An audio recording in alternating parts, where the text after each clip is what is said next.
What's up guys? Good morning. Welcome back to another video. I'm Jaya Chan if you're new here, and today's video I'll be sharing to you for the first time. I'll be doing a hair product review. I'm using this for almost 1 week now, and if you guys are interested, please keep on watching.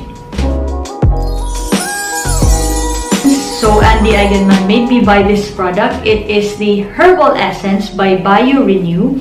It's clean white strawberry and sweet mint shampoo, crafted with BioRenew with antioxidant, aloe, and sea kelp. So 0% colorants, gluten, and silicone. So minamarket nila as no nasty, pwede sa color treated hair. And to packaging naman guys, for me okay na okay kasi compared sa ibang packaging, hindi mo makukuha lahat ng product, lalo na pag konti na lang. Ito, makukuha mo siya surely because imagine if konti na lang ang product, malaki yung butas. Ayun, malaki yung butas. Ayun, so, makukuha mo talaga lahat. Hindi ka naman mabibitin kung maliligo ka at magkukuha ka ng product kasi, oh, malaki siya. Ayun. Sa smell,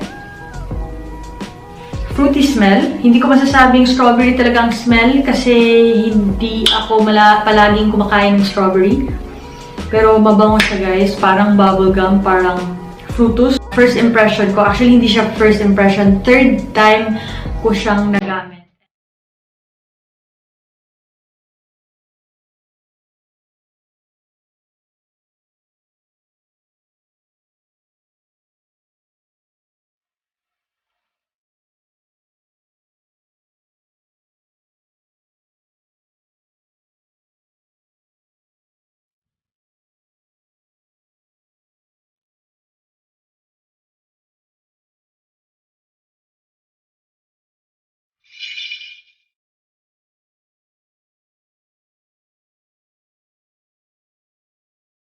Manageable siya, even basa, even na hindi blow dry, even na hindi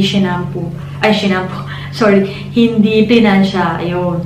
So, as you can see, napaka siya guys, napaka smooth siya. Hindi po ako nag-comb ngayon. And for best result, you can also follow with Herbal Essence Conditioner right after you wash out the Herbal Essence shampoo. Ayun. So, I am considering buying a Herbal Essence Conditioner pag nakakalahati na ako. Kasi ayoko rin. Minsan kasi, pag nagko-conditioner ka, nagiging greasy yung hair mo. So, ayoko yung ganun na feeling. Okay lang sa akin na shampoo lang. When it comes to price naman guys, may slight kataasan siya compared to the regular shampoo prices, no? Okay lang kasi knowing na naturally sourced siya and okay naman yung effect sa akin. So, worth it na rin.